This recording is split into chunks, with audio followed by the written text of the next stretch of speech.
President François Hollande specifically blamed Islamic State for the night of horror.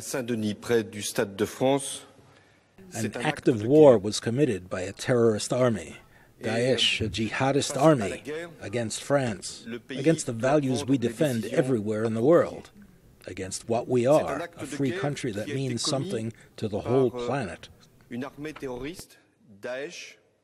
In London, Prime Minister David Cameron denounced the IS militants as brutal and callous murderers. The events in Paris are the worst act of violence in France since the Second World War, the worst terrorist attack in Europe for a decade, a horrifying and sickening attack.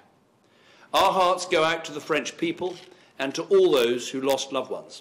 People across France woke up Saturday to a nationwide state of emergency, and residents of Paris paid their respects to the victims of the attacks.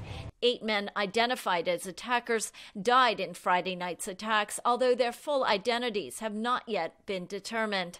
7 who wore suicide vests blew themselves up, and an 8th was killed by police gunfire. An active search is underway for any other insurgents or accomplices who may be at large.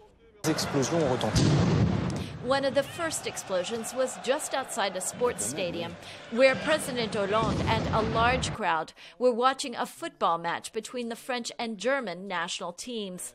Police evacuated Hollande from the stadium, but when play was stopped, many people in the crowd ran onto the pitch and huddled in fear. Elsewhere in the French capital, dozens of people were killed at a music hall. Attacks were also reported at cafes and bars in Paris. Lisa Bryant for VOA News, Paris.